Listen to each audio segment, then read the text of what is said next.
Call the meeting to order. All rise for the Pledge of Allegiance. Pledge allegiance to the flag of the United States of America and to the republic for which it stands, one nation, under God, indivisible, with liberty and justice for all. Roll call, members are present. Approval of the agenda.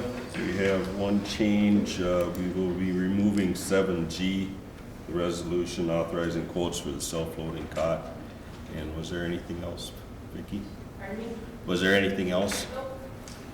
Council have anything? No. Do I have a motion to approve the agenda with that change? So moved. Motion by Heidi. Do I have a second? Second. Second by Dave. Call the question. All those in favor signify by saying aye. Aye. Opposed? Motion carries 5 in favor, none against. Approval of the minutes of the November 20th, 2019 regular meeting. All received them in your packet. Is there any changes, corrections, or clarification needed? Hearing nothing, do I have a motion to approve the minutes of the November 20th, 2019 regular meeting? Motion.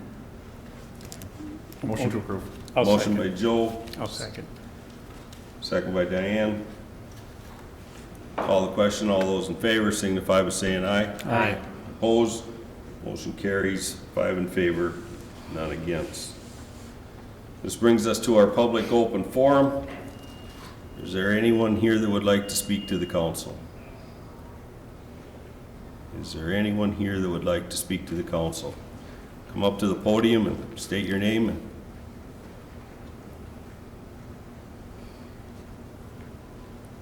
I was told, Harold Wessel. I better give it to you, the correct name. Isn't this supposed to be a hearing for the property? for, It said 6:30, December 4th. Yeah, it's truth and taxation. Pardon? It's time. yeah, Is this at this time? No, this is open forum. Oh, this is the public open forum, so, then I'll be excused for a little bit. okay. I wasn't sure. Is there anyone else that would like to speak to the council? Seeing no one, our public open forum is now closed. We will then move on to reports and presentations. We will move over the first one here because we got a couple important people that aren't arrived yet. So we will go to the park board report. Vicki?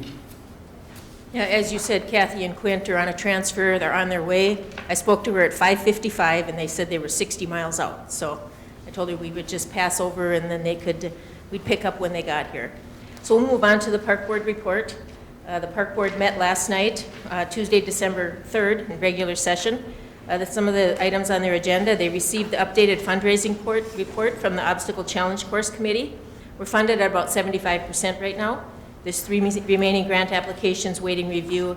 We'll know in February if those are granted, and if those are positive, then we could see going out for bids in the spring. That's for the challenge course. We received the Public Works report regarding the parks. The outdoor rink liner is being installed. They did some work on the furnace at the outdoor rink. They were getting the bids for the installation of the beach. They did purchase 2 used docks for the campground, and the campground pad installation and the new water and electric to the lake sites is complete. They are recommending to the City Council the purchase of the skid loader, and I put 2020, but I think that would be a 2019. You'll have that on your agenda to discuss later this evening. They reviewed and recommend the road closure and the use of the park for the snowdown events on December 28th and January 4th. They reviewed their unfinished business, which is the tree policy updates, the Little Red Schoolhouse relocation, and the Tower View Park ball field conversion. The Save Station grant that they were going for is not going to move forward because Centricare had awarded all the Save Stations out that they had budgeted for this year. And they also, Centricare has a potential donation of some watercraft for the park department, kayaks, pedal boats, paddle boards, that type of thing. And they'll be having that at a future meeting as well. And then as far as the little update on the tree at the emerald ash borer that the park board will be working on, it's today we got notice that we did receive the $30,000 grant for the replacement of the ash trees that are coming out. And that's 100 trees that we would get the grant money to replace over a 3-year period. So that'll help the shade tree budget, which is also under the park department. So that is all I have for the park board. Questions for Vicki? Okay. EDA report? The EDA met today in regular session. They received the report from the Chamber Representative B.J. Welly on the Chamber activities. Right now they're gearing up for their event on January 6th. Sauk Center Opportunities are still working on the final 2 lots that they have for sale in the industrial park. They reviewed the railroad property development. The first building is under construction. The final plat will be recorded before December 31st, and that was the EDA project where they purchased the property and tore down the building and then resold the lot. The development of what was called the remainder lot from the Cates Estates project when we purchased that land and platted it for the Main Street apartments. As you realize, that lot, we sold that earlier this year, and the developer now has built the first duplex, and those have now sold already. So that is well on its way, and he did pay off the special assessment with that sale. The Felling Office Building TIF District, everything has been finalized through the state. They will receive their first TIF payment in 2020. That was a pay-as-you-go 9-year project. We also have a new business is seeking a TIF district for the small cities exemption for a proposed project. We expect to see them in January or February in front of the EDA. In addition to that, Felling will be coming before the EDA at that time on their next building proposal, which is their big paint building that they have been talking about. And the final thing, the EDA is recommending approval of the pay-as-you-go payment to Sauk Center Opportunities for TIF District 111. The payment is $13,144. This is the 7th of 9 payments. The balance on the contract is in about $25,000, and that is a recommendation later on the agenda. Questions? Comments? Okay.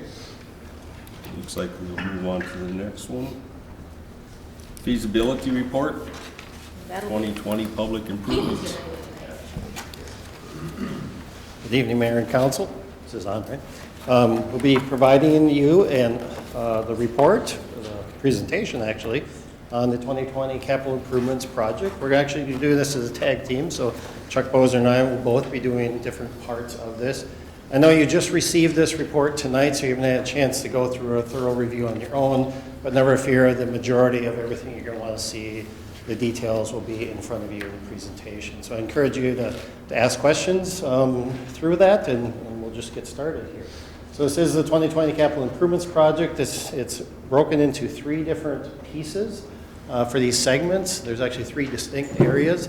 The north one is our Elm Street North and Lake Streets, kind of shown in that brownish kind of colored project. It's the one that abuts to our project that we just completed this year and up by the hospital and goes around to Main Street. The middle portion is the Elm Street South, and that is a 2-block segment from 4th Street to 6th Street South on Elm Street. Pretty well deteriorated roadway, and I'll be showing you some pictures of that in a minute. And then the third one is down, it's actually kind of 2 different distinct areas. One is the 10th Street South, and it's from Beltline over to Center Street. And then it's also the Civic Arena parking lot, which has got a lot of deterioration, I think, as most of you know. Okay, here's Elm Street North and Lake Street North. This is kind of a picture of some of the worst areas. This is kind of right at the corner of the project, looking up towards the north. You can even see in here there's a lot of deterioration of the roadway. It's very alligatored in through there, and it's really falling apart. In this area, it's mostly all residential. There is one commercial property on the far on Lake Street, right at the far end there at Main Street. The pavement, as I mentioned, is very deteriorated. We've got a lot of groundwater issues through there. That's what we believe is causing all that deterioration, because it's not as bad as you go up the hill, and it's not as bad to the north and to the east. So it's really in that low area that there's a lot of groundwater issues in through there that's causing us some issues. There's also some stormwater problems. We really don't have enough catch basins in order to remove the stormwater from that area adequately. So one of the improvements would be to include some additional catch basin through there. And Chuck will be going through some of those details on that. The existing utilities in these streets was built in the 1950s, so they're quite aged at this point in time and are in need of replacement. Elm Street South, that's that 2-block area. Once again, this is really all residential, or almost all residential through this area. We have pavement and curb deterioration throughout. The south end is where the Ding Dong, right where it kind of connects into that funny intersection of 6th and was it Getty, and it's kind of a little bit of a mess in that corner through there in the alley. And then the north side is 4th Street. We do have utility issues through here. We've had blockages in our sanitary sewer on several occasions in through here, so they've got a lot of root problems, deteriorated joints, those kinds of things that are causing problems in the sanitary sewer. It's very old in through this area, so it's in need of replacement. The 10th Street South area, once again, this is a picture that's on 10th Street looking to the east with the arena parking lot on the north side there. Once again, a lot of pavement deterioration. It really has gone, essentially, it's a gravel road at this point. It just fell apart on us. And once again, we feel strongly this is from groundwater issues through there. So Chuck will be going through and talking about some of the design things that we'd like to suggest through here that would take care of some of those groundwater issues so we can keep our roadways in the shape that they're supposed to and last the time. This has only been in here, unfortunately, for 20 years, and we essentially are back to gravel in a 20-year period. It's supposed to last at least twice that long. And we also have there's existing water main and sanitary through here, but they're fairly new, so we're not recommending that replacing those at this particular time. So this one is really just a street project, a little bit of storm sewer on the far west end of the project. Here's the Civic Arena parking lot. One picture just shows some pretty bad deterioration. You can see it's all alligator and falling apart in through that middle section there. Once again, this is groundwater. There's a lot of groundwater through there. Even though it's on the top of the hill, we have groundwater issues up through there, and that's what's causing, we just don't have stability in that soil and all that. That water doesn't have a way of getting away from underneath that subsurface. So with that, I'm going to turn it over to Chuck, and he's going to go through some of the details on each of these segments. Chuck? As I continue forward, if you need any clarification or anything, feel free to stop me and ask. So back to the Elm Street North and Lake Street North segment of the project, we're proposing sanitary replacement 8-inch PVC pipe services, standard 4-inch PVC. The water main, we're going to increase from 6-inch to 8-inch PVC. That'll tie into 8-inch on 4th Street and 12-inch eventually on Main Street when we do that last section. And water services are standard 1-inch copper for those. For the street improvements, our standard B618 curb and gutter. And we're only proposing to replace it where there's existing sidewalk today, and that's on the south side of the Lake Street portion. The rest of the portion of the project does not have sidewalk right now, so just proposing on replacing the existing. For the street widths, Elm Street is close to the 36-foot face-to-face, so we propose on replacing that with our standard 36-foot face-to-face section. Lake Street is narrower, rough 29.7 face-to-face. We can either replace it as it is or an option to increase that to 32 feet, which will give 2 12-foot driving lanes and an 8-foot parking lane, so it may be worthwhile to do that. And then storm sewer improvements include, we propose a new storm sewer outlet to the lake. It's slightly undersized. It's existing 12-inch. 18-inch will handle that 10-year storm event better. We're going to propose on adding storm structures in the low area. Currently there's 2. It really needs probably 4 to handle the flows.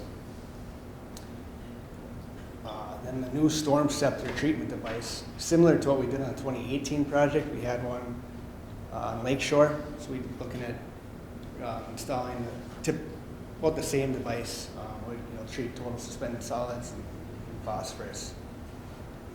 One thing, Chuck, on the sidewalk on the south end, basically, I guess, in my opinion, it's like a sidewalk to nowhere. Sure. basically it just goes right into someone's yard at the end. I was wondering if, and this is the first time many of the council has seen this, along with myself, is if maybe in the plans we shouldn't put a sidewalk going around the corner and take it up to the hospital. So at least it has a destination, rather than just replace a sidewalk that basically goes nowhere. Sure. You know, so that's one of the thoughts I was thinking. No, I agree, that sidewalk gets halfway to the hospital and then it just stops. Yeah, and then you walk in the And you're in street the if you want to street, go to and the yeah, hospital or the there's- nursing home, so I was just wondering, and then do we put it on one side of the street or do we put it on both sides? Because then you're looking at maintenance issues for the property owners as soon as you put it on one side, because it's up to them to keep it clear. So, just a question for the council to think about, but if they're going through the feasibility or the plans, maybe it should be included and we can always take it out later. I agree, I think that sidewalk should go all the way to the hospital. Well, another thing I just want to mention to think about, and you can do this, either comments now or maybe when we get to whether you authorize moving forward with the plans, but is the street width portion. Right. Another option would be to essentially, it really isn't made for parking and two-way traffic right now. So I would recommend either that we post it as no parking, or we go to a 32-foot that would allow parking on one side. What happens, we don't make it so that one side is parking typically, but the theory is that just in general, there's never cars parked opposite from either side, so there's always room for two ways of traffic to get through, so that's kind of how we design them typically. So just think about that, and you can give us some direction as we go forward to the next step. Okay, that's just one thing I wanted to mention before Yeah. so we're not going back and redoing plans if we're Yeah. taking the report now. So, Okay. go ahead. Moving on. No, that's not the button. So moving on to the Elm Street South portion of the project. For utilities, we propose on replacing the sanitary, which is 8-inch. The same as for sanitary services, 4-inch PVC, water services, 1-inch copper. The water main, we propose on increasing that from existing 4-inch to 6-inch PVC. That will connect to 6-inch up on 4th Street and 10-inch, which is along Grove Lake Street there. The existing storm sewer is 18-inch. We propose on replacing that as well. It's just basically the north block from between 4th and 5th where that is. And for storm sewer treatment, we don't propose any treatment in this project. It would be more efficiently handled when we do the 2nd Street project, which all this runoff goes through. Just want to know that. For the proposed street section, B618 curb, currently the street width is 36 space to face, so we'll keep that and replace the existing sidewalk on both sides.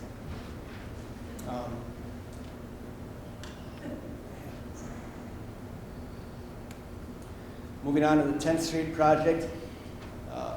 The current road is 36 space to face. Propose on replacing the same with new curb.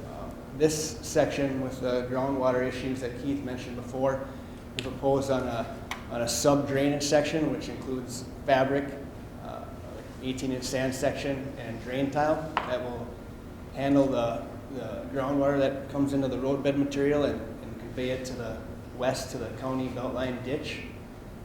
The drain tile will connect to the structures that we propose on installing in the beltline ditch as well, with the RCP pipe 18-inch there. This also includes a new 24-foot wide driveway for the arena parking lot, as you can see from the image. So moving on to the parking lot. So when we looked at this one a little closer, we noticed that we had typically we want 12-foot driving lanes in the middle. The middle two driving lanes are 24 feet. The outside ones were narrower, they're 20 feet, so we propose on increasing the width of that parking lot by 8 feet. to maintain that two-way traffic on those outside lanes. So that's at least what we're proposing on now. We're not sure which direction we're gonna go. It may be a combination of moving it both ways.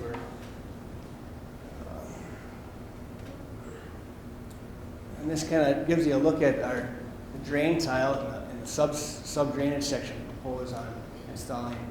This will help with any of the groundwater that's there. We haven't got a good handle or a good grip on the amount of the parking lot that sees groundwater at this time. You may be able to shave some costs by not doing a full sub drainage section for this entire parking lot, but that will be more in the detailed design further on.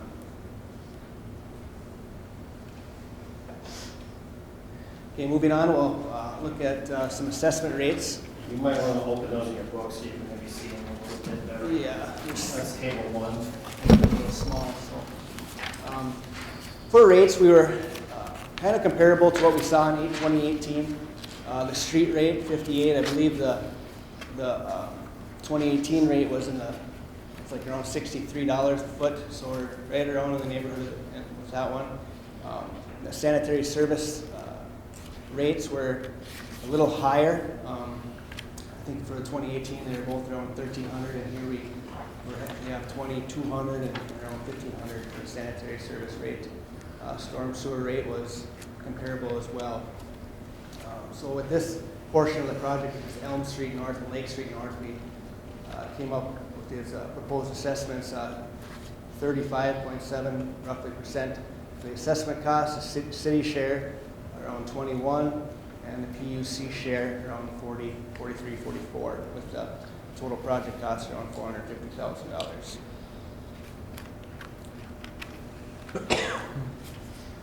For the Elm Street South portion, the rates actually were relatively close to the Elm Street North portion of the project. They're kind of similar in projects. They both have full reconstructs. So we found the assessment share around 36%, city share around 22, 23, and the PUC share around 41%. And this project cost came up to be around $614,000. For the 10th Street assessments, this is more of a street and storm only project, so which is why we have. So in those the reports you have, we just have the top bold portions, which so 50% is accessible and 50 is going to be city costs. It's only street and storm sewer project. But we wanted to show you with the gray area here, just roughly what the assessments are to the 3 remaining properties on that project, which is when you remove the Civic Arena, that property is around 25, 26% for those 3 remaining property owners. And the project total cost would have been. About the potential assessment credits that might be on.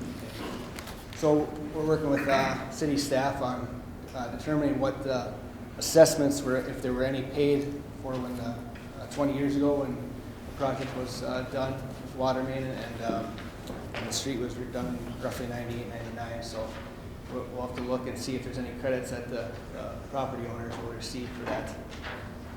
The assessment policy would say they would get, because it's roughly half life, so they'd get 50% reduction in what they pay if there is a street assessment that was paid as part of that project. So we'll be working with city staff to get all that, and we'll update these numbers as appropriate.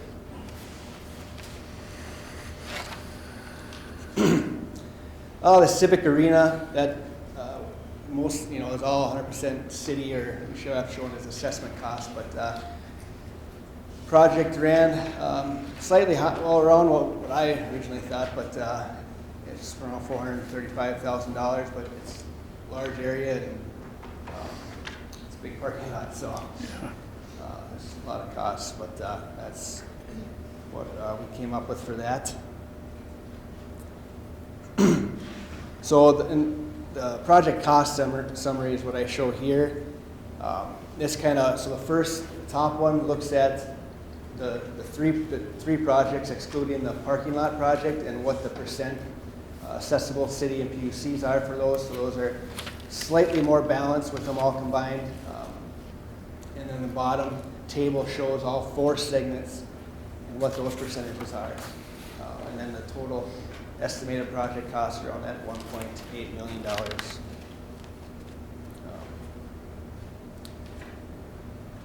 Is there anything you would like to add or comment? I just have one comment. I just wanted to expand a little bit on that subsurface drainage that we talked about in the design.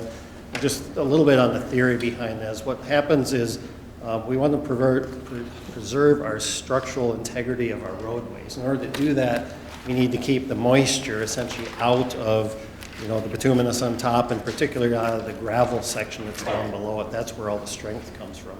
So the subsurface is essentially a sand. It's a select sand base that's below that with drain tile.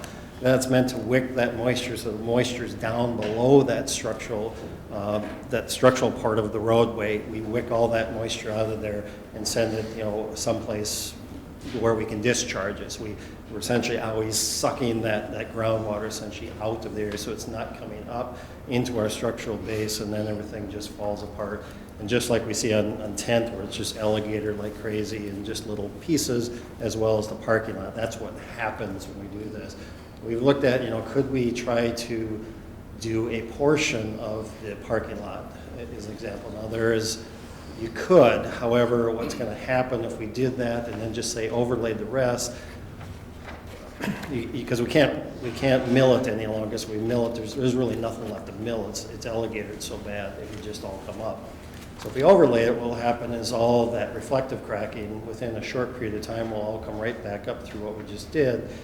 And we're sort of throwing a Band-Aid that will end up being kind of a very expensive Band-Aid because it'll all fall apart, and then we'll be doing it again and spending more money. So it's something that could be done, but just remember, all we're sort of doing with that is kind of kicking the can down the road and actually really spending more money by going that route in the long run. But I know it's a very expensive, it's a big parking lot, but that's the rationale for, you know, what we need to do from a structural perspective, and financially, we really, you know, if we kick the can down the road, ultimately it's going to cost us more money.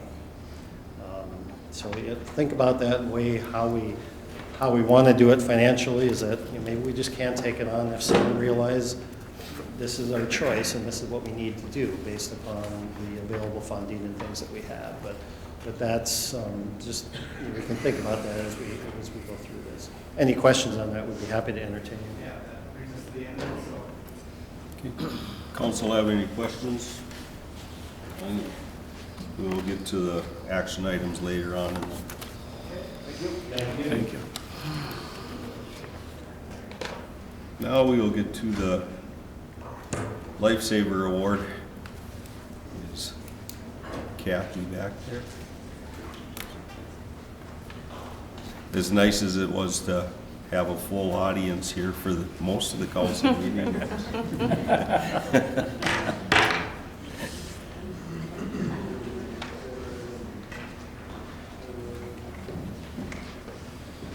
Good evening, Mayor and City Council members. We're here today, I should say tonight, to present awards to ambulance and law enforcement personnel, as well as a lucky passerby, for life-saving measures performed in the pre-hospital setting.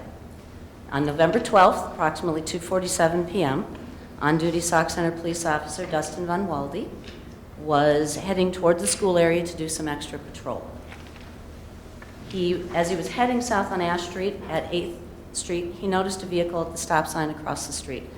As he was passing by, he thought he saw the male's head slump down and could see a female passenger getting outside the vehicle and running around to the driver's side. Officer Van Walde turned around, approached the vehicle, the victim's wife, and Kayla, another passerby who stopped to help. Officer Van Walde then made radio contact with the Stearns County Dispatch Center, which those of us would be calling 911. He's got a direct line. And requested an ambulance be paged for medical. The victim was not responding to Officer Van Walde. He had gasping breaths and a very faint pulse, and oxygen was started. Chief Brian Fredericks arrived on scene very quickly afterwards, by which time the victim now no longer had a pulse. This is the best time to catch somebody, is early on into things. They started CPR, hooked up the automatic external defibrillator, which we know of as AEDs. The AED analyzed and indicated that a shock was advised, so they gave that first shock and continued with CPR. Second shock was advised and was given just as the ambulance was arriving, with the EMT crew, Jesse Hoppy, Kathy Strifford, and Quint Swedenberg. The ambulance crew then attached their Lucas device. For those of you that don't know, this is a mechanical device that can take over CPR. So the machine will actually do CPR so that we can do other things and help the patient with IVs and such. The Lucas device started. He was then transferred to the hospital by ambulance. While they were in the ambulance on the way, 2 more shocks were delivered. We put an airway device in to help them breathe, at which point, after the second shock, a faint pulse was detected, although it would be leaving soon. It would not be enough to keep the heart pumping. It was something, so the Lucas machine was continued. At the hospital, with the assistance of hospital staff, EMS stayed to help as well, and advanced life support, that means medications and such. Stronger pulse was obtained, one that could persist. That's called ROSC, R-O-S-C, or return of spontaneous circulation. That's what people want to get. The gentleman was then airlifted to St. Cloud Hospital for specialized cardiac care. In St. Cloud, the cardiologist had determined that he had a heart attack and was in a rhythm called VTAC. That's something that oftentimes leads to cardiac arrest. He now has an internal pacemaker and a defibrillator implanted, so hopefully this is not going to happen again. The American Heart Association has 5 links in what they call the chain of survival, and this is a perfect example of all of those links. The first one is early activation of 911, which Officer Van Walde called for the ambulance immediately.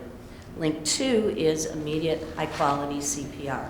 Chief Fredericks and Officer Van Walde, as well as on-scene help. Link 3 is early defibrillation. That's the AED. That's why you hear of so many places, schools, auditoriums, civic center that was brought up earlier, need AEDs, so this can be done quickly.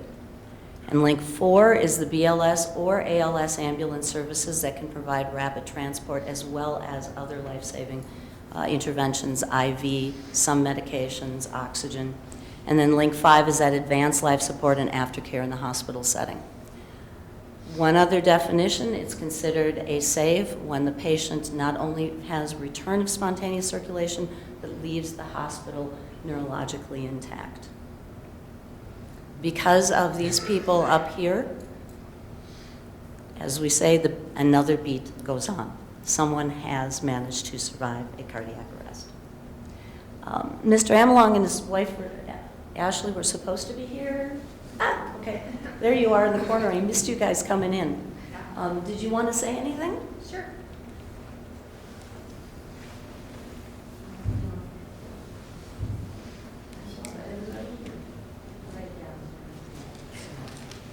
And then turn into a blubbery mess. As you know, I'm Ashley, Patrick's wife. First of all, I just want to say thank you from the bottom of my heart to all of you guys. I'll be forever grateful for your quick reaction, your skills. I mean, it takes a special person to do what you guys do, and it was just awesome that everybody was where they were. Thank you, Kayla, for being my stronghold, my saving grace. I didn't really see all that happen because of her, which was okay with me. But I can't even express how thankful I am for everybody, and it's just awesome. Thank you.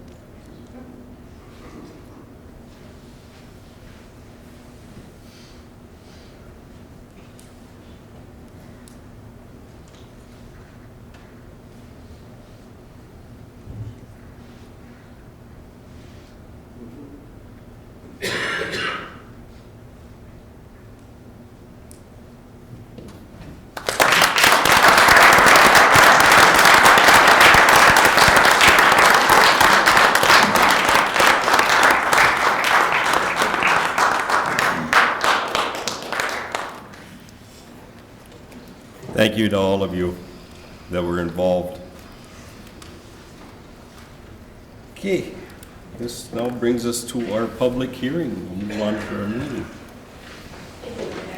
Yeah. Yep, if anyone wants to leave, they can.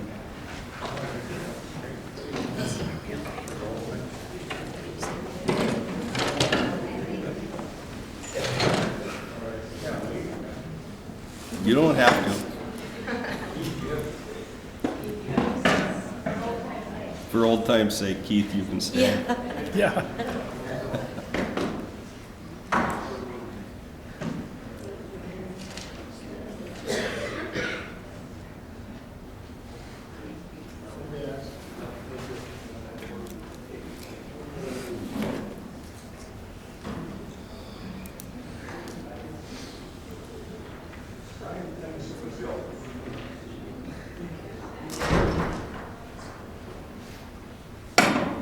Okay, we will recess our regular meeting and move into our public hearing. We have a public hearing before us this evening regarding the Truth and Taxation 2020 budget. It is our intention that everyone has the opportunity to be heard. If you wish to speak, please sign in on the sign-up sheet at the back of the room. The procedure is as follows. Presentation by staff, followed by questions of staff. Then public input, raise your hand. When recognized by the mayor, approach the podium and state your name and address for the record. State your comments and position.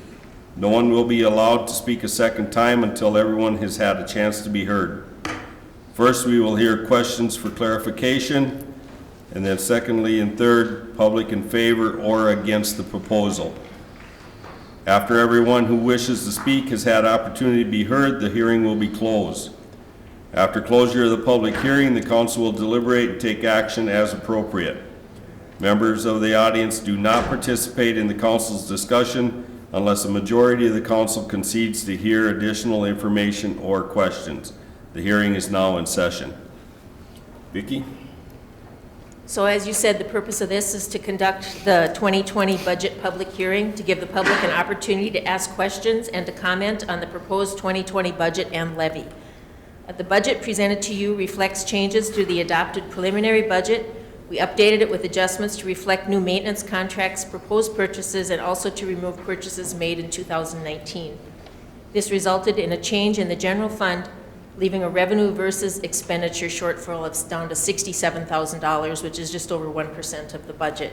You did see, you have a page of the revenue expense and the variance for every fund of the city. The general fund is the one that receives the most tax levy, and that's the one that seems to get the most attention. We'll talk about that.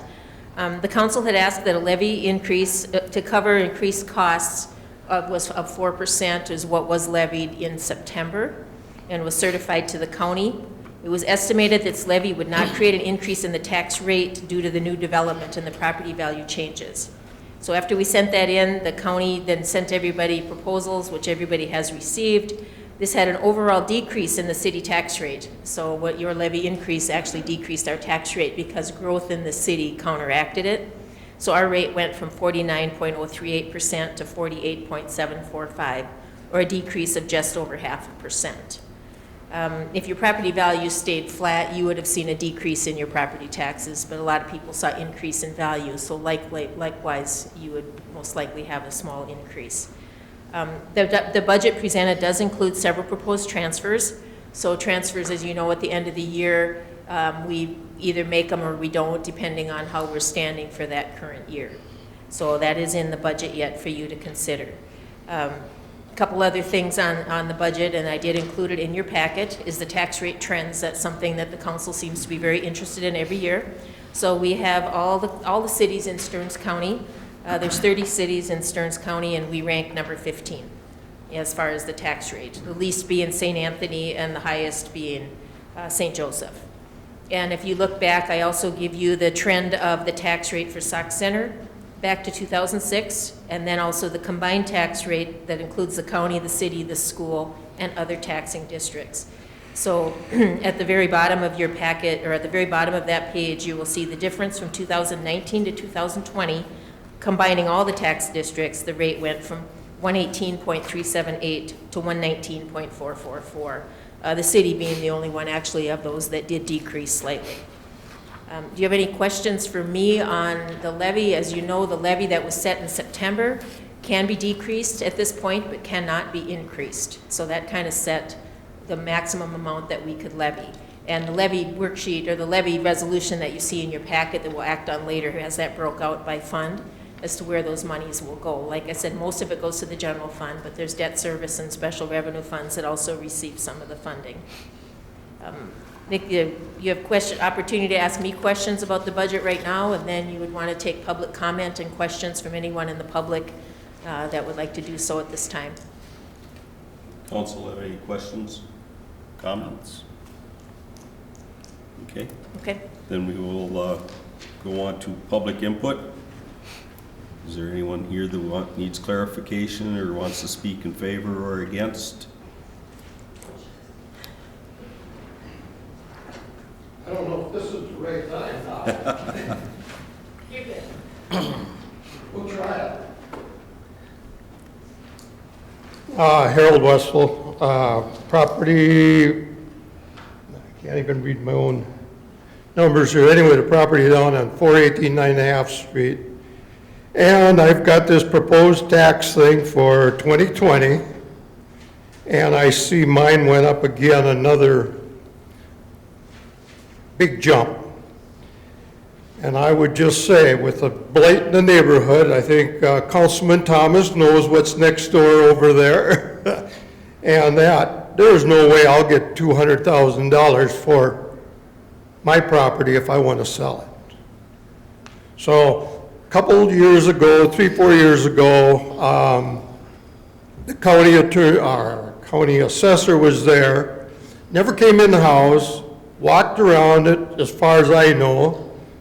So, and at the time, he said, I don't know, it was a younger fellow, I don't remember the guy's name, but he says, well, I can't do nothing about your property downtown, yet my property downtown at the time when I had it, that went down, reduced. But meanwhile, the last 2-3 years, my property keeps going up. And it's now valued at $233,000. 233,200. Actually, Butch, you make good points, but this isn't the hearing for this. Well, it says on here, 6:30. Yeah, for the setting, for the budget, for the levy. We're on the levy. Oh, that's what I thought. You're talking about value. Yeah. Yeah, property value. And it that said would be another- 6:30 to be here, so that's why I was here at 6:30. No, that's fine. And am I out of step now? No. I just would like to see something either done in the neighborhood with the properties that are looking like junk. I wouldn't be too unhappy to pay the bill, but, you know, if you want to give me $200,000, I'll gladly accept it. Okay.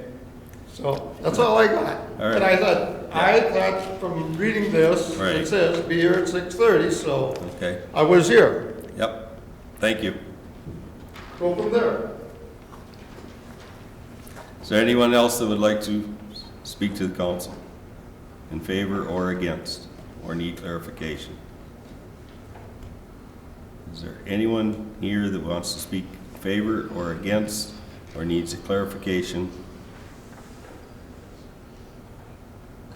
Call a third time. Is there anyone here that wants clarification, would like to speak in favor or against the proposed? Seeing no one, does the council have any questions, comments? Our public hearing is now done. We will move back into our regular council meeting and move on to our first action item, which is approve resolution 2019-95, the 2020 tax levy. So this levy that I have before you tonight is the same one that you adopted at the preliminary. It has a 1.272 million for the general fund, 115,000 for special revenue funds, and 510,000 for debt service, for a total 2020 levy of $1,897,920. And if you approve that resolution tonight, then I certify that to Stearns County, and that's what's spread out over all the other properties in the city for the city share of taxes. Do you have any more questions on the levy? Questions, comments? Do I have a motion to approve Resolution 2019-95 adopting the 2020 property tax levy? Motion to approve. Motion by Dave, do I have a second? I'll second. Second by Diane. Call the question, all those in favor signify by saying aye. Aye. Opposed? Motion carries, 5 in favor, none against. 7B, approve resolution 2019-96, the 2020 budget. So when you adopted a 2019 proposed budget for all funds, and then I did give you an updated budget the other day, and that has been revised with many of the numbers. We got new insurance numbers and all the unknowns that we had in September. And we put those in there, and we did add a new fund for this new project for next year, and we have an interfund loan, which is expense and then revenue balance, so that doesn't really affect the overall. The budget amendments for the general fund, as I said, has the $67,990 variance, which is about 1% of the cost of that of the general fund. The council can choose to make additional reductions to the budget in the general fund, or they can adopt it as presented, with the understanding it isn't 100% balanced, but within that 1%. And you can work to close that gap throughout the year by underspending, by delaying purchases, reducing transfers to the sinking fund, or generating additional revenues. So that's kind of where, you have those options to leave it as it is, or you have the option to make additional cuts tonight. And then when you're completed with that, I would like you to approve Resolution 2019-96, adopting the 2020 budget for all funds.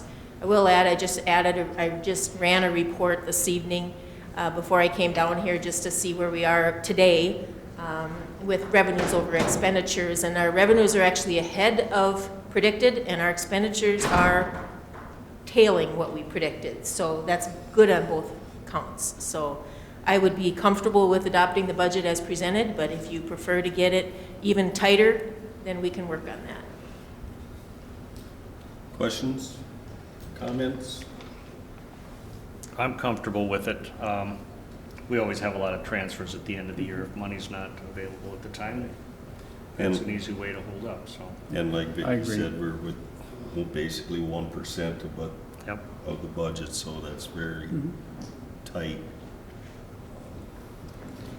There probably are a couple things in there we could change, but I think we always end up with something that comes along during the year, and transfers happen all the time, so when it's, 69,000 is quite a bit of, or 67,000 is a lot of money, but yeah, when it comes to a $10 million budget, Yeah. it's pretty minor, so. Any other comments or questions? Do I have a motion to approve Resolution 2019-96, adopting the 2020 budget for all funds? Motion to approve. Motion by Heidi, do I have a second? I'll second. Second by Joe.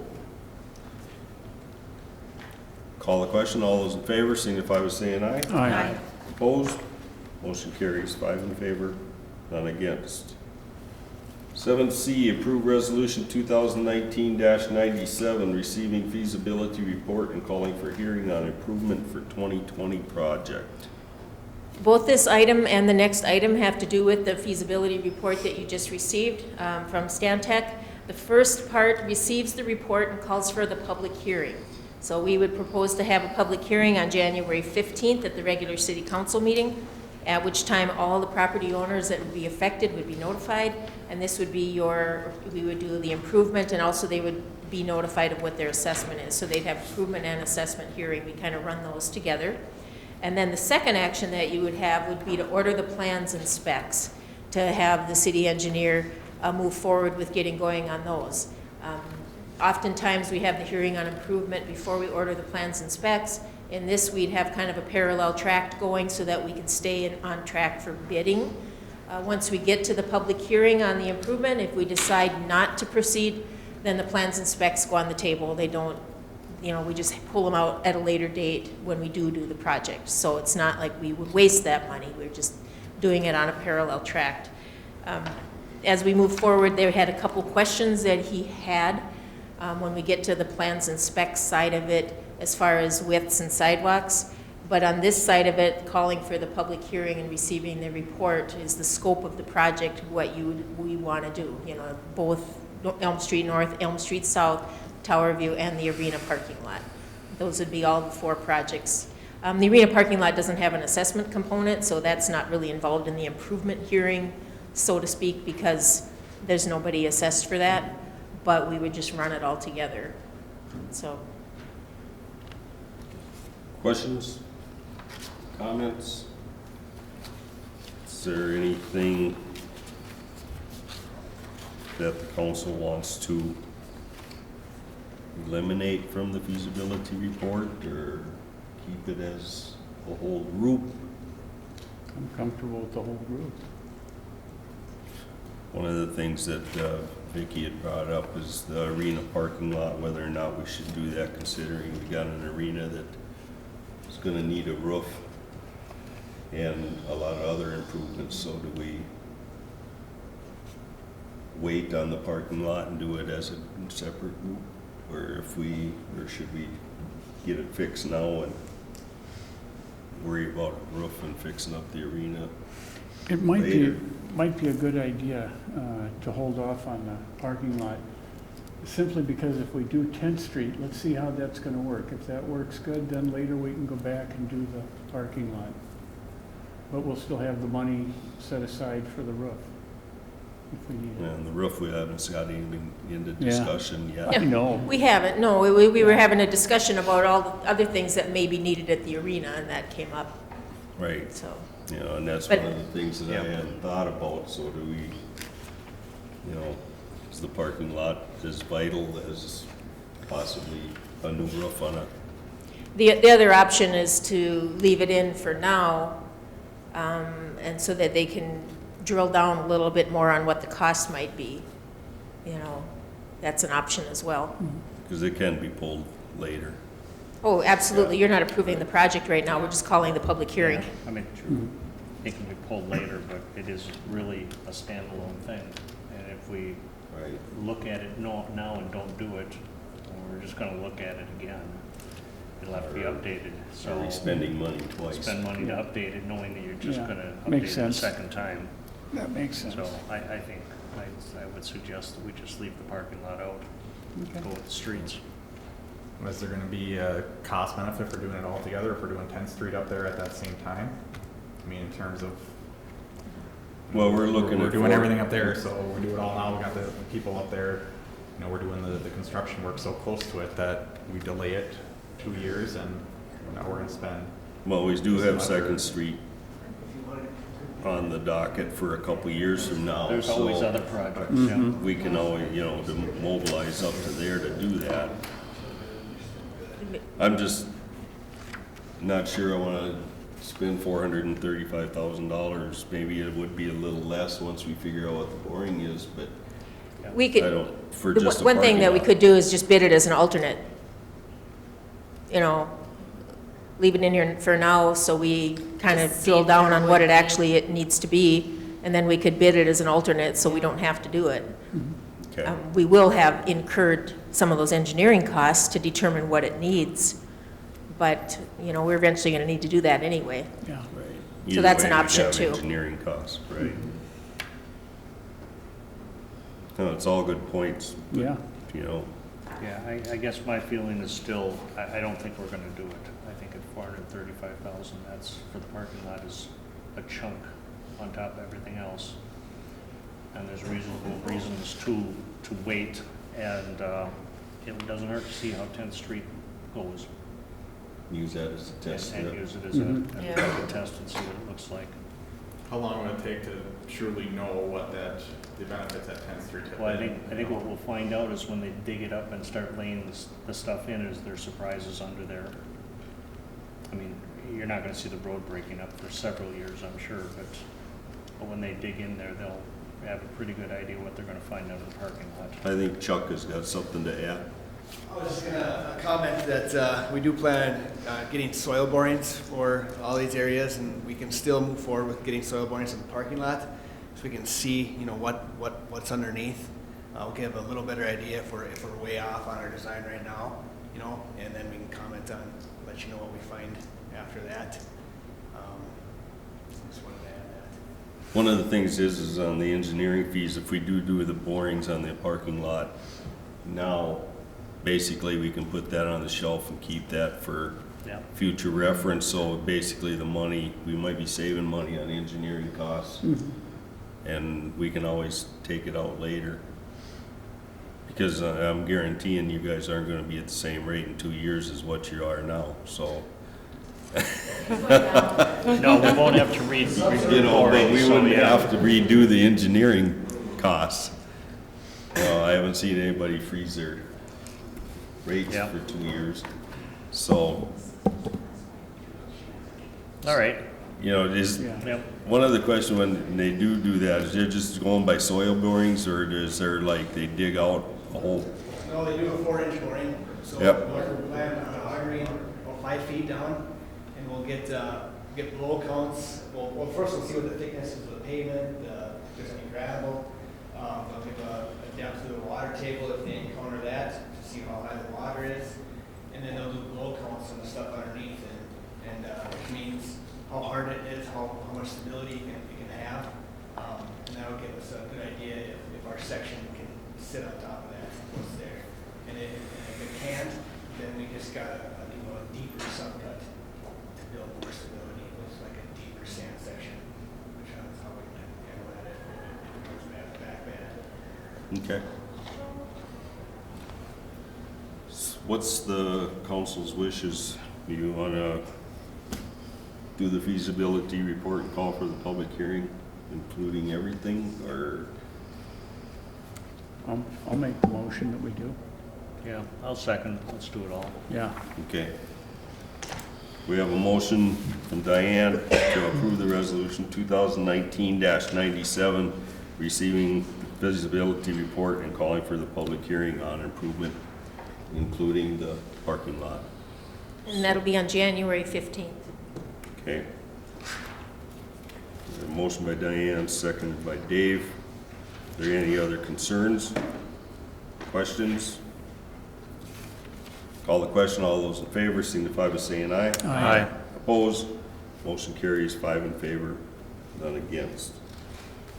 7D, approve resolution 2019-98, ordering plans and specifications for 2020. This is the second part, and this is actually directing the city engineer to begin work on the plans. This was where they had the question about, do we run the sidewalk all the way? Anything that deviates from what he presented. And also, I believe there was a question on the width of Lake Street. Yes, Yeah. Lake Street, if we want to widen that to. If they wanted to widen that to 32 feet, and then if we wanted to extend that sidewalk all the way around up to the hospital. I'm just Okay. preparing to answer in case you have any questions. No, that's fine. What's the width of Lake Street right now? Is it 28? 29? 29 foot, just short of 30 feet, so it's a little over 1 foot wider on either side, By going to 32? by going to 32. Okay. Council, any comments, questions? I just like the idea of the sidewalk going all the way around. I agree. the corner. Now, the Elm Street up there, I think it's Elm anyway, was 36 feet wide though. It was 36, that's correct. That's our standard. Most roads are 36, some of them are Okay. even wider. This is a pretty narrow one. Okay. Like I said, it doesn't meet design standards. I mean, in theory, we should either mark it as no parking, at least on one side of the road, or widen it. All right. Okay. General consensus on the sidewalk, or is Yeah. someone got Yeah, any I comments? definitely think the Do we go sidewalk. on one side or both sides? Because. We have it only on one side coming into there. I mean, Right. I think it's a little bit problematic. The other side has a lot of slope to it. Landscaping, yeah. True, We're gonna end up putting up retaining walls. retaining Yeah. walls and excavating, and that seems difficult. And I think Yeah. with the north project, with the amount of foot traffic that we've seen with the trail and the side stuff up there, I and think not we- have a sidewalk all the way around that corner. I think in this setting, we'd probably just recommend the one side unless you really strongly felt for two sides. Yeah. But Okay, The right-of-way on Lake Street is also narrow. The Elm Street side is like 66. I think the Lake Street right-of-way is about 50. So we Okay, have less to yeah. work with. okay, There's still enough for the road. Yeah. right. But the houses are built closer, I guess is what I was getting at. Okay. What about width of the road? We thinking about widening Lake out to 32? It's only a foot on each A side. foot on each Yeah. side, I think, yeah, Yeah. let's Yeah. get a little extra there. It Yeah. gets pretty tight through there. Yeah. And the no parking on one side or whatever, we can take care of that after the Yep. fact. Yep. So Yep. that's no issue. But, so basically what I'm hearing is plan on sidewalk on one side all the way around the corner, up Elm, and also widening Lake Street out to 32 feet. So, is there any other things that anyone could think of that they would like to see in that area Sounds good. to be included in the plans? Okay. I think you need anything more, Keith, if this passes? No, the only thing that maybe I'll just mention to you is we do know, especially on the Elm Street South portion with the Ding Dong Cafe, you know, to be concerned with, there's a lot of business going through there. So we'll work that into the traffic, you know, control plan, and just so we can make sure that they have access and things as, if the project does move forward, but the design would include those kind of elements to make sure they can reasonably stay in business. Okay. Is that on that South Elm, right there by the Ding Dong Cafe, you got a lot of pavement in that whole area? Yes. That triangle, is that something that would need to be included if we would decided to curb a section out in there and not make that all? What I would, we've looked at that as kind of an issue. I guess what I would like to do is think about it, come back to you with kind of a couple maybe different options in that corner so that we can look at that here in the near future, and you can actually have something we can look at and decide what you think might be the best in your minds for that area. But we've got a couple different ideas on how we might approach that weird corner there. Okay, Okay? all right, that'll work for me anyway. Yeah. So.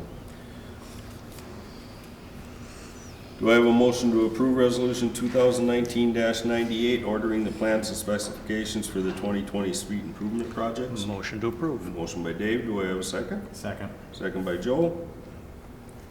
Any other comments or questions? Call the question, all those in favor signify by saying aye. Aye. Opposed? Motion carries 5 in favor, none against. 7E, determine January 2020 meeting date. The first Wednesday of January is January 1st, and we can't hold a meeting on January 21st, or January 1st, because it's a legal holiday. I say 21st. So the council meeting would normally meet on the next business day, which is Thursday, January 2nd, which we have done in the past. As an alternative, you can meet the second Wednesday. So I guess I'm leaving that choice up to you. Typically, we would meet the next day just to meet some of the statutory requirements, but you really do have the option to choose.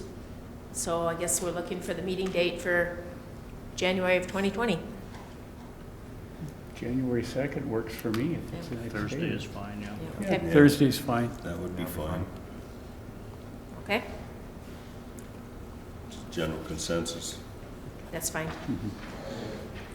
Senior Center Board resignation. Elaine Meyer has submitted her resignation from the Senior Center Board effective the end of the year, December 31st. Her position was set to expire in 2021. So we have appointments coming up for the Senior Center anyway, so we'll just have to add one additional vacant position to that.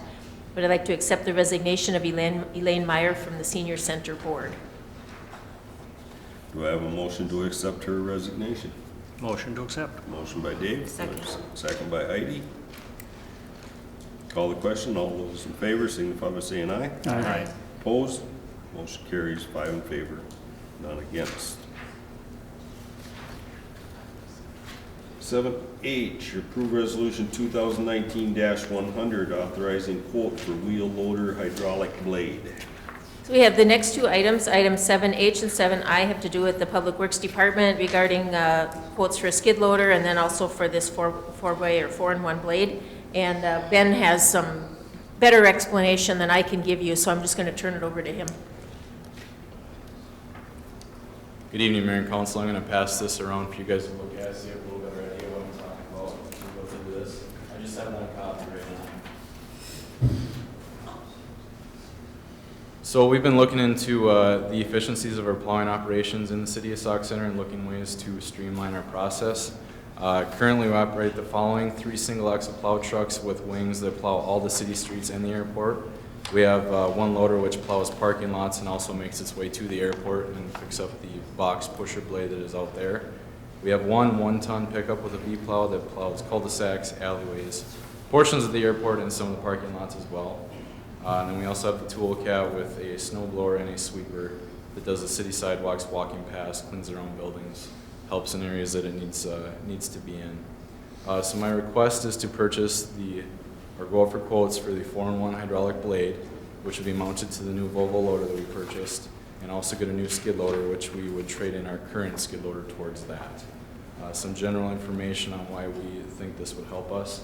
The 1-ton pickup in the cul-de-sacs is doing a lot of work for what the vehicle is built to handle. When we're driving to these cul-de-sacs, we're driving down a road that is unplowed, and then when we leave, we're also driving down that same road that's not plowed. With the 4-in-1 blade, we'd be able to plow that road on the way to and from the cul-de-sac, so we'd at least have a 20 to 24 foot path on every road as we're going out to these cul-de-sacs, which would be very helpful in getting these roadways opened up sooner. The alleyways, the pickup is currently plowing the alleyways. It takes a minimum of 2 passes in order to plow the alleyways wide enough. With this blade, it's 12 feet wide. You could make it 1 pass through the alleyways without having to go back and forth. The neighborhood east of town, there's 3 cul-de-sacs out there. And due to the way the plow routes line up, this area is the last one to get plowed out long after everyone has left for work.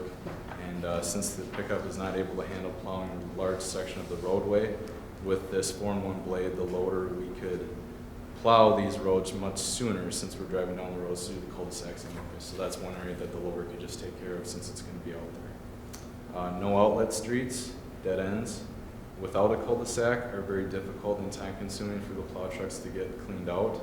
It involves a lot of backing up with limited visibility, only utilizing truck mirrors, which can be dangerous in low light and snowing conditions. And a lot of people get confused around trucks, and we don't want to back into anything.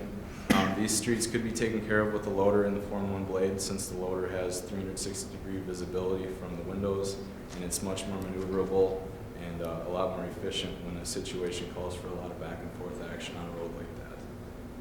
Out at the airport, we could also use this 4-in-1 blade to complete our tasks. We do everything in town first, and then the airport gets done last.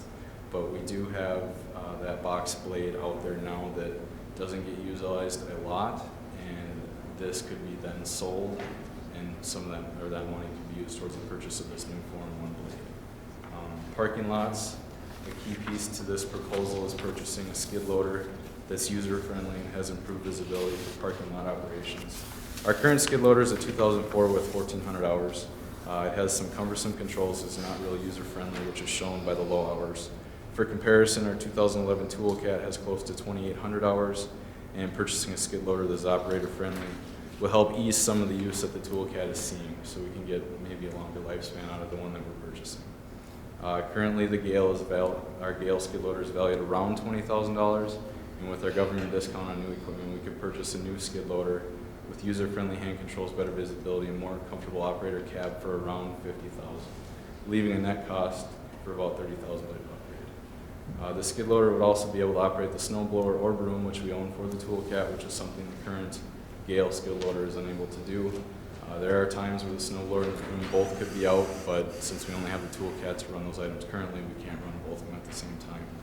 Another benefit is that if the toolcat experiences a mechanical breakdown, the skid loader can step up and utilize the snow blower or broom after it's done with its normal route.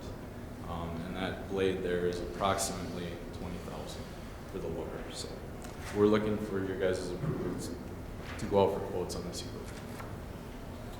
Questions? Comments? Are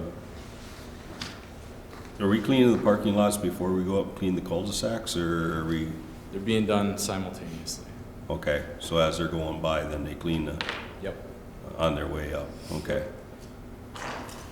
And the map that I gave you it's color-coded somewhat, but it just shows where all the cul-de-sacs are and the alleyways are, and then the highlighted yellow is areas that could be better utilized with this 4-in-1 blade that the plow trucks are currently taking care of. So.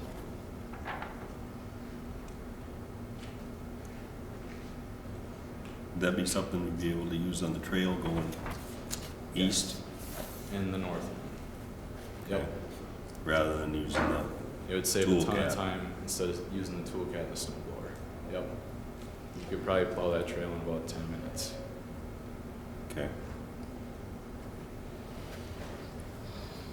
Any other questions or comments? Everybody understands his request, we're going out for quote. What's your plans for the push blade we got now? We would want to sell that. Okay. And And then we that want to would, find the best avenue to get the most money out of it, so. and with that, we'd be able to cover some of the costs of what we're looking for quotes on now. So. Okay. What's the council's wishes? Do I have a motion to approve the 2019-100 authorizing solicitation of quotes for the hydraulic snow pusher? Motion to approve. Motion I'll second. Dave, second by Diane. Call the question. All those in favor signify by saying aye. Aye. Opposed? Motion carries 5 in favor, none against. And approve resolution 2019-101 authorizing quotes for skid loader, which I think he explained. Covered already, yep. Kind of covered it, so do I have a motion to that? So moved. A motion by Joe, I'll second that one. second by Diane. Call the question. All those in favor signify by saying aye. Aye. Opposed? Motion carries 5 in favor, none against. 7J, approve resolution 2019-102, accepting quotes for turnout gear, helmets, etc. You have an updated staff report and resolution in front of you we did get the final amounts. The fire department had budgeted to purchase turnout gear, and the turnout gear is broke up into groups. This year we'll be purchasing the hoods, vests, helmets, boots, and gloves. And then they'll be also authorizing us to go quotes on the next resolution for the boots or for the pants and the coats. So they received the quotes for the purchases, and they are recommending to purchase the hoods, vest, and helmets from Clary's. And their bid for those amounts was $11,190 versus Alex Air Apparatus, which was $14,790. So it was obviously the apparent low bidder for very comparable equipment. We get to the boots and gloves. They were very, very close, a difference of $220, but they're recommending to go with Alex Air Apparatus, although it's $220 more from $10,500 to $10,770. The Alex Air Apparatus gloves more closely meet their specifications than the Clary's did. They're a thicker glove for the fire department turnout gear, so they're requesting that we purchase the gloves and the boots from Alex Air. So Chief Moritz is requesting they approve the purchase of the hoods, vests, and helmets from Clary's and the boots and gloves from Alex Air Apparatus. So the total for the purchase is $21,960, less than budgeted for the gear in 2019, which we thought to be $27,000. So we're looking to approve the resolution accepting the quotes for this turnout gear. Questions, comments? Do I have a motion to approve resolution 2019-102, accepting the quotes for the turnout gear? Motion to approve. Motion by Heidi, do I have a second? Second. Second by Dave. Call the question. All those in favor signify by saying aye. Aye. Opposed? Motion carries 5 in favor, none against. 7K, approve resolution 2019-103, authorizing quotes for turnout gear, pants, and coats. So this is the final part of updating the fire department's turnout gear, and that is the coats and pants. This is a proposed 2020 purchase and in the 2020 budget for the fire department. However, if the order is placed prior to December 31st, 2019, you can purchase at the 2019 rate. The gear is scheduled to increase by 6% for 2020. And so the estimated cost of the 30 sets, I'd put 60, I think it's gonna be closer to about 63. They had actually budgeted 70. So we are looking to approve the resolution authorizing the solicitation of quotes for that gear, and we'll have final numbers for you at the next meeting to make that final determination. So that's resolution 2019-103. Do I have a motion to approve resolution 2019-103? Motion to approve. Motion by Diane, do I have a second? Second. Second by Dave. Any comments or questions? Call the question. All those in favor signify by saying aye. Aye. Opposed? Motion carries 5 in favor, none against. 7L, approve TIF, pay-as-you-go payment. The city currently has a tax increment financing agreement with Sauk Center Opportunities. It had to do with for land acquisition for the Talking Wind Turbine project in the industrial park. Payment number 7 is due in the amount of $13,144.68, which represents 95% of the tax increment collected on the parcel in 2019. The contract is open for 2 more years of payments or until a total of $95,000 has been paid. To date, including this payment, it'll be $69,880.66. So what this is doing is reimbursing Sauk Center Opportunities for the cost of the land, which they deeded at no cost for the project. So we're basically buying the land. So what we're looking today is to approve the tax increment payment to Sauk Center Opportunities, $13,144.68, and this was recommended to be paid by the EDA. Questions, comments? Do I have a motion to approve the tax increment payment to Sauk Center Opportunities? Motion to approve. Motion by Joe, do I have a second? I'll second. Second by Heidi. Call the question. All those in favor signify by saying aye. Aye. Opposed? Motion carries 5 in favor, none against. 7M, approve resolution 2019-104, authorizing sale of excess vehicle. The following forfeited vehicle was offered for sale through the state's online bidding program. It was a 2006 GMC Envoy. It was sold for $4,900 to Joshua Miles. So we are requesting to approve resolution 2019-104, authorizing the sale of the excess forfeited vehicle. Do I have a motion to approve resolution 2019-104? Motion to approve. Motion by Dave, do I have a second? Second. Second by Joel. Call the question. All those in favor signify by saying aye. Aye. Opposed?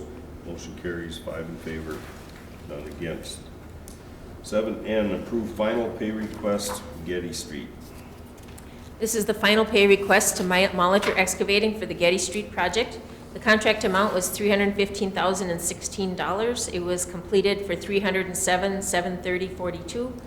We had previously paid Molitor $293,014.44, so that leaves an amount due with this request, $14,715.99. Do I have a motion to approve the final pay request? Motion to approve. Motion by Diane, do we have a second? Second. Second by Dave. Call the question. All those in favor signify by saying aye. Aye. Opposed? Motion carries 5 in favor, none against. We have no unfinished business or new business. So then brings us to our consent agenda. We have schedule of claims, unpaid claims of $71,391.04 for a total for the same amount. And we have resolution number 2019-105, accepting contributions. Do we have a figure for the men's- $161.98. $161.98 for the men's card playing group to be allocated to the senior center. $3,000 from Walmart for the police department for Shop with a Cop. $500 from Ellering Gross LLC to be allocated to the fire department. And $500 from Central Care to be allocated to the park to the challenge course. And on behalf of the city, I want to acknowledge those contributions and thank those 4 groups for their contribution. Do I have a motion to approve the consent calendar as presented? Motion to approve. Motion by Dave, do I have a second? Second. Second by Heidi. Any last minute comments or questions? Call the question, all those in favor signify by saying aye. Aye. Opposed? Motion carries 5 in favor, none against. Informational items? The informational item I have is another Spectrum or Charter Communications lineup change, and the reason that I bring these to you is they're required to notify us because of our franchise agreement, but you'll just have to continue to monitor them on their website because they're constantly changing their lineup until they get all reorganized. That's all I have. Okay, that brings us to the end of our agenda. Do I have a motion to adjourn? Motion to adjourn. Motion by Dave, do I have a second? Second by Joel. Call the question, all those in favor signify by saying aye. Aye. Opposed? Motion carries 5 in favor, none against. Meeting adjourned.